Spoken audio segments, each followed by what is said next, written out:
These promises strong as a spell. I'll never tell. Yeah, I like you. Hi guys, welcome back to Ex-Mormons. As you can see, we are joined by my husband Brendan today. I know how much you guys love seeing him. Hey y'all. If you've been keeping up with my videos this October, you know that we are doing spooky Mormonism. So far we've done a video about Joseph Smith and his involvement with folk magic and the occult, and then a video about Mormons who claim to have met Satan. Today we're going to do a video about Mormon exorcisms. Are you excited? Oh yeah. So both of us have a Mormon exorcism story to share, and then we also asked you guys if you had any exorcism stories to share, and you really pulled through. I'm actually really excited about this one because from some of the comments I got when I asked you guys about your exorcism stories, quite a few people are unaware that Mormons have exorcisms. How long have you known that Mormons had exorcisms? I mean, since you did one? Since it happened to me. You are looking at an exorcist. Yeah. I cast out a demon. No big deal. I heard about my first Mormon exorcism when I was in high school from a seminary teacher. I'll tell the story later. For the most part, Mormon exorcisms are less theatrical than like exorcisms that you see in movies. Mormon exorcisms usually are something kind of boring, like I command Satan to get out. You just raise your right hand. Yeah, let him do it. They shake too. The power of Christ compels you! The power of... No. No. It's not like that, but it's pretty much just this. Typically not as much like thrashing around of the possessed person and like... In my case... floating and levitating. There was not a person. Yeah. But we'll get into it. There's like lots of different scenarios, and in the last video where I talked about Mormons who claim to have met Satan, there was a couple different instances that could be called an exorcism. So if you haven't watched that video, I will leave a link in the description. Go watch it. Elder Ballard actually performs an exorcism and tells the story himself. So go check that one out. But for now, let's get started reading your guys' stories. In college, I had a friend spend the night in my dorm because she and her roommates were convinced some evil spirit had entered into the basement of their rental home, and the bishop couldn't make it over there until the next evening to exorcise it. Even as a member at the time, I was like, what the hell? I'd never even heard of Mormon bishops performing exorcisms up until then. Yeah, nice. Within Mormonism, a lot of times, whatever they're exorcising is not in a person, it's in like a place. They're convinced that like a demon or some kind of evil spirit is dwelling within a house or an apartment or whatever. So a lot of the stories you'll hear, somebody has to exorcise the spirit from a home. This is what I did. Let's hear your story. It started off with an exorcism from a person. Two missionaries in my district were out walking around in the city or whatever, and a guy came up to them and said that he was possessed and needed a demon cast out of him. So they did like what they thought they were supposed to do, and apparently it didn't work correctly, and the spirit followed them back to the apartment. They called us in like the middle of the night freaking out, and long story short, one of the missionaries was like laying in his bed and it's like dark or whatever, and he's like, every time I opened my eyes it would be like TV static. I'm like, you've been watching too many movies, but it was TV static, and then like a couple other times he'd go back to sleep and wake up and he like swore that he heard a voice be like, get out. So they called the mission president. The mission president calls us because my companion was the district leader, so we were like in charge of taking care of this because, again, the mission president couldn't get over there because it was too far away. And this is important stuff. Yeah, so... it needs to be taken care of. We get our asses over there, and we basically just... At the time, we all were like super superstitious about the whole thing, so I was like too scared to like go up to the room or whatever, but there was nothing there. It was just an apartment bedroom that was dark. You should have tried turning on the lights. Apparently they tried, I don't really remember, but I didn't go in. We all felt like there was a bad presence or whatever, so we were supposed to take a knee outside the door, so we take a knee. Yes. Take a knee.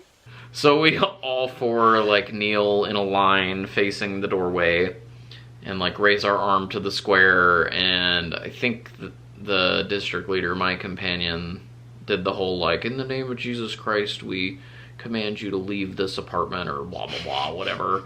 We convinced ourselves that, like, we actually had done something and that it felt a lot better now. And then they went into their room and then it was all And then it was fine. Yeah. They just needed some assurance from some other 19-year-old boys. I know. that everything was okay. And so for years after that, including, like, after we were married, Yeah. I, like, told that story around the campfire as, like, a scary story. Scary story and like a faith-affirming story. But, like, nothing happened. Like, nothing at all happened. Nothing attacked them.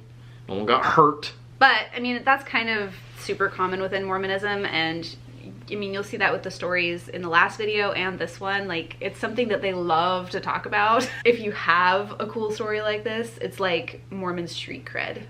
Yeah, it is. It's weird. My dad insists when he was a teenager, he and his father were home teaching companions, and one night, one of their families called because their son was clearly possessed, throwing furniture and hissing and such. He swears he witnessed this kid losing it. Anywho, they went outside and laid hands on the house, blessed it, and then the kid was fine. Didn't remember a thing. They didn't lay hands on the kid? No, they laid hands on the house. That's not how this works. None of this works. It's all made up. I know, but that especially makes it even more Maybe he was bullshit. growling at them. They were worried he was going to bite, so they just were like, let's just take care of the house, and maybe that'll take care of the kid too. So for background, my mom's family moved around a lot, and for a while her family moved and ran this hotel. I forgot exactly where it was. They lived in a house across the street from it. My mom and her sisters would run back to their rooms after turning off the lights when they went to bed. This was because the switch was down the stairs from the hall to their rooms, so they'd turn off the lights and run up the stairs in the curved landing to get back to their rooms. The stairs were also in a hallway, so it was an enclosed dark space, because they had a bad feeling, especially bad feeling about the dark in that house. I did the same thing as a kid though. I did too. Whenever I was in the basement and I had to go upstairs, I would like turn off the lights and book it as fast as I can up the stairs because I was worried about the darkness. I was too, to the point where my parents would turn the lights off on me to scare the shit out of me as a little kid and then laugh. We have family videos of it. It terrified me quite a bit. I would have recurring nightmares about trying to make it up the stairs and having some entity behind me. I mean, like, we're talking like I'd fall asleep and be like, oh, by the time I was in my teens, I'd be like, oh, this dream again. A few years later, my mom was living with her older sisters, so it was just my grandpa and maybe grandma in the house. One night when he was going to bed, my grandpa was physically attacked by some kind of dark spirit or demon. They got into a physical fight and even ended up wrestling on the floor. Okay, so I just immediately picture the episode of SpongeBob where Patrick fights nothing to get him into the salty spittoon. I was just thinking, I thought that demons literally didn't have a physical body, and so how are they going to get in a physical fight with somebody? They don't. In Mormonism, they don't have a body. No. So how does that make sense? It would have to have possessed somebody else and then they fought.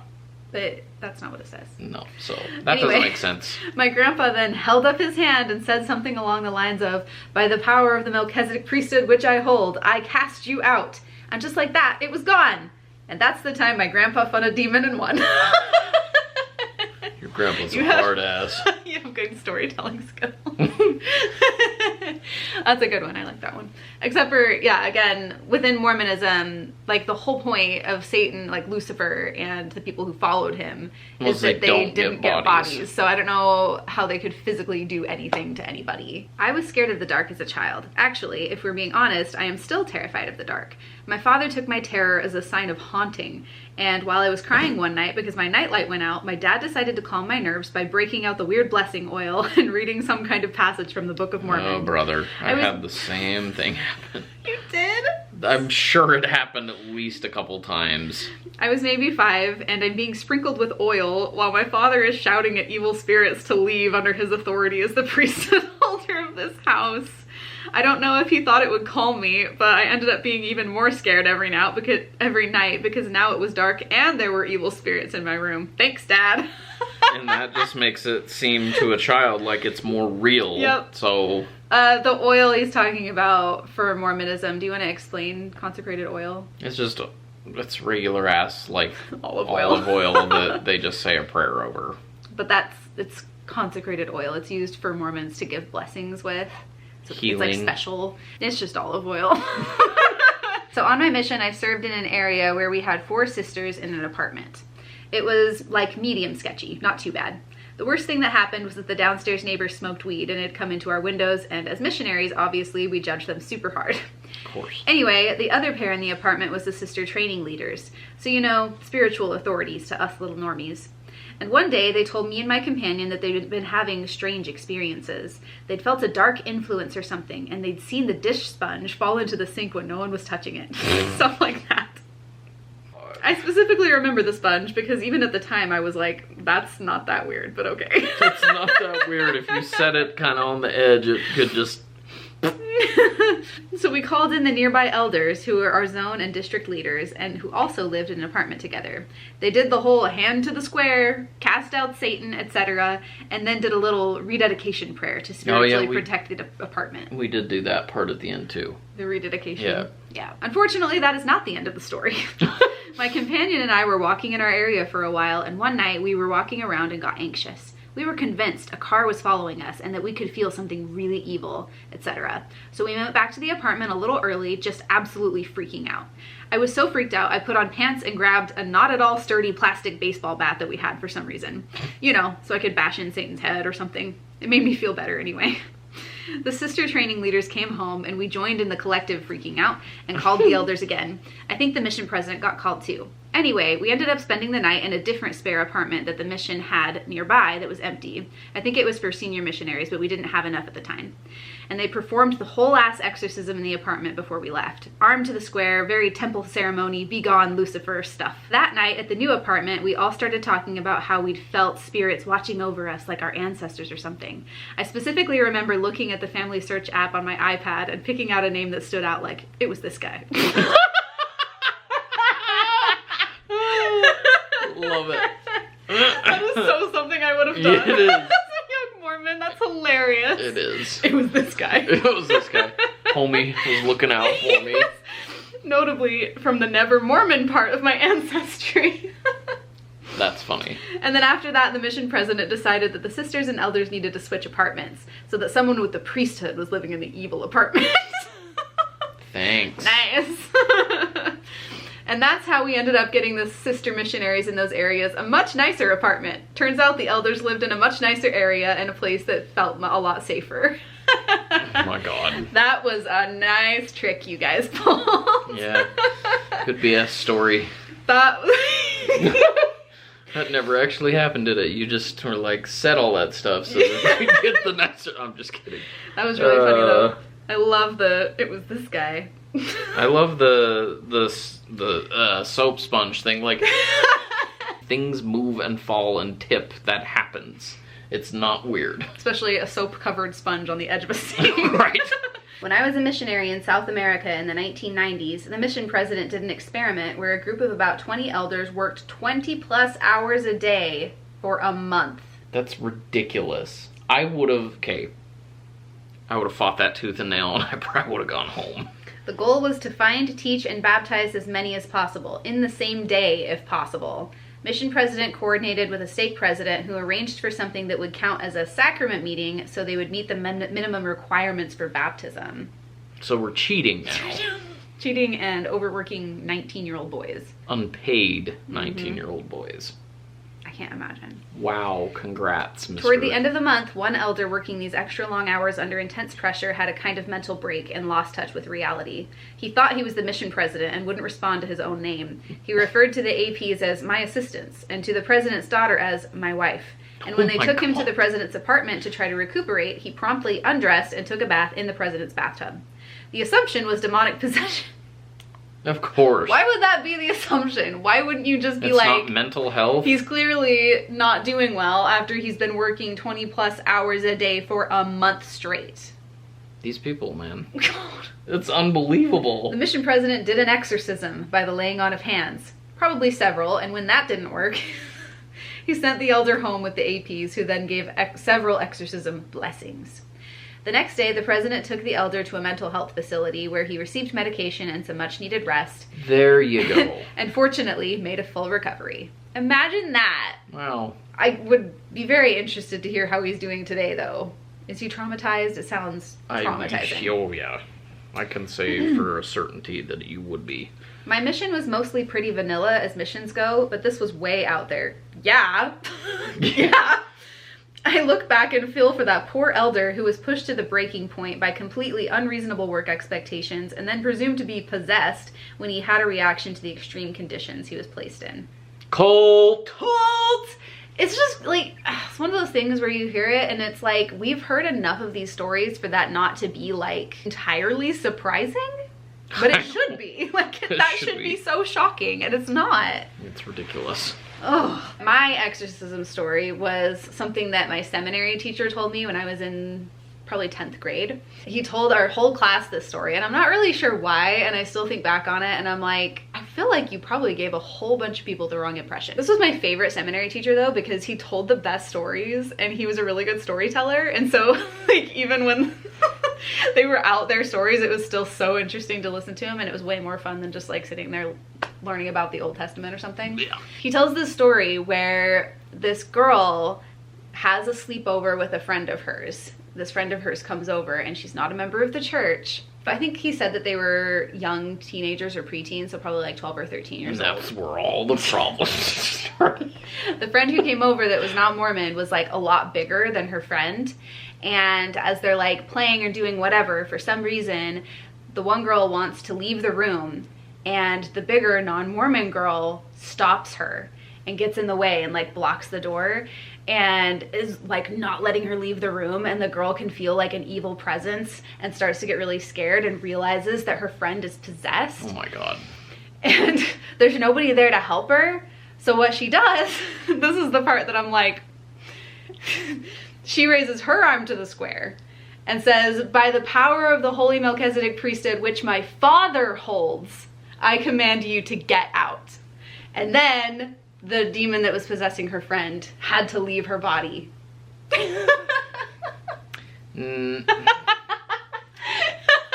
Sounds like a tall tale. I'm gonna regale you with probably what actually happened. Is their friend was being a little aggressive and playing around, and she didn't like it, and then did something weird like that, and the girl promptly left because she was freaked out that her friend did that over just like playing, "I'm not gonna let you out of the room." Probably. Oh my God. But it was so funny. I was thinking about that story a few weeks ago, and I was like, so within the context of Mormonism, I don't think that that's how that works. I don't think that you can just borrow the priesthood. No. You either have it or you don't. And in this case, only the manly menses have them their priesthood power. Oh, I've never heard of a situation in which a young girl could borrow her father's priesthood before. But I told my mom, who identifies as Mormon, that story, and she was like, well, I think today, because the church is becoming more progressive, that maybe that's not so weird. And I was like, really? Because I think it probably still is. So if you're recently out of the church, let me know. Is that weird? Or is it not? I feel like in a lot of these situations, you can just kind of like go to your local congregation and throw that bullshit at everybody, and they'll just eat it up. I know, right? It really doesn't matter. Well, all of us They're in that all seminary class were all like... the old people clutching their pearls and like, oh, she was so strong and brave and filled with and the Christ Spirit. was there for her. Oh my God. Yeah. I mean, all of us in that seminary class were sitting there like... It was so cool. And again, much more interesting than listening to the Old Testament. This is one that I wanted to share because the video that we did, or that I did, where I talked about the young... I was there in spirit. The video I did where I talked about the guy who had sleep paralysis but thought it was a demon, and his parents were like, we prayed for this to happen. You told me that. I was like, what? There were several people, I can't remember if it was for this prompt or if it was for the other prompt, who talked about the fact that they had sleep paralysis and thought that they were possessed. So I wanted to read this story because I think it will shed a little bit more light on those kinds of situations. I'm an ex-Mormon responding to your request for exorcism stories. While my story does not actually contain an exorcism, I think it will give an interesting medical perspective behind why some people may actually think they are being demonically possessed and such.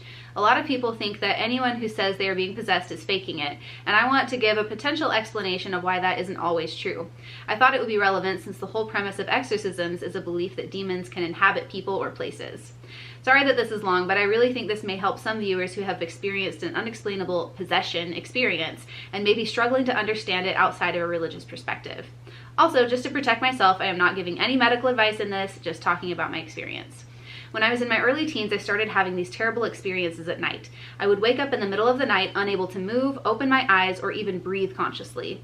I would feel these dark, evil presences in the room, determined to destroy me. I felt like they were drowning me in invisible water or smothering me with pillows. Some of these experiences were so clear to me, I could describe the demon's build, height, and hair, because it felt like I was literally touching them. These experiences would only last for a few seconds before I was able to get up and shake it off.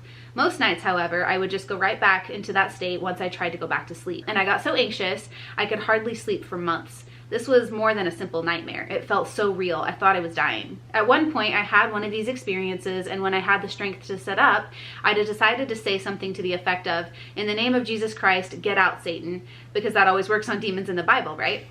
I slept peacefully the rest of the night, and that next fast and testimony meeting, I bore my testimony about it. Of course. Because that's what you would do as a Mormon. That makes perfect sense. Yes. Mm-hmm. I spoke about how God protects us from demons, told my story, and fervently believed that it was the proof of God's power. Afterward, a lot of the older members thanked me and agreed, telling their own stories. Well, spoiler alert, it wasn't actual demons. I later learned that I actually have a terrible case of chronic sleep paralysis. Basically, if you think of sleepwalking as the body is awake and the mind is asleep, sleep paralysis is the opposite. The body is asleep and the mind is awake when it shouldn't be. Hallucinations are very common with this condition. Some of the most common are intruder/demon hallucinations, out-of-body experiences, and incubus hallucinations, that something is suffocating the person. Most of these experiences are terrifying and feel very real to the person, although it's worth noting that a small percentage of these can be blissful and exhilarating. Lots of people may experience this phenomenon at least once in their lives. I was just unlucky enough to have a family history of the chronic variety, and I even had a sleep study to rule out narcolepsy. I personally suspect that this is one of the main causes behind the prevalent belief that there are literal demons that can possess people. I would like to encourage people to read up on this subject. Side note, I am better now and only experience them occasionally. Sleeping on my side, not the back, avoiding caffeine at night, and going to bed at the same time helps me. No Mormonism required. Go figure. Sorry again that this was so long, and I hope that it brings a different perspective as to why some people fervently believe in demonic possession. It may be that they had an experience like this and don't know there is another explanation for it. I think that by educating people on this, at least some exorcisms and the belief in exorcisms could be prevented. Thank you so much for sharing. I think that actually is a really great perspective to add. I think I mentioned this in the previous video, I've had probably... You've had that happen, haven't you? Yeah, between 5 and 10 times had that happen. It mostly happened when I was younger. I haven't had it happen for a while. I don't think I can say that I've ever had that happen. I've had plenty of times where, like, kind of in a half asleep state and feel like I see things in the room or whatever, but not like a full-on sleep paralysis. It is really scary when it happens. Like, I can see why... Especially like the first time it ever happened to me, I was terrified, and I could see why some people would see that as being possessed. It's really good to have a different perspective on it because it's pretty common. Like you said, it happens to a lot of people, and there could be a lot of people who think that it doesn't have a medical diagnosis. Anyway, thank you guys so much for sharing your Mormon exorcism stories. They are perfect for the spooky lineup. Let us know if you felt the spooky chills during this video or not. Did you feel anything spooky? The hair up my back is standing on end. There's a demon in the room with us now! This is the last video you'll ever see of us. We're gonna go missing for talking about it. You know, that's the thing that's funny, is that there are a lot of Mormons who are scared to tell these stories and talk about this stuff. Actually, family members of ours have been that way in the past. Oh, yeah. Where they would not even, like... I even was a little bit sometimes. Yeah. We wouldn't watch any shows that had, like, exorcism possession stuff and possession because we felt like it was really real, and... That was our, like, rule. Like, we could watch gore and, like, other crap, but we never went there. Never as far as possession and demons, because it was actually real. It scared us. And we did worry that, like, talking about it too much would invite dark spirits. I remember that part of my life. It did. It did. I'm gonna. I don't know if you guys confirmation can hear that. bias. Listen, listen, listen. Can you guys hear that? Let me turn.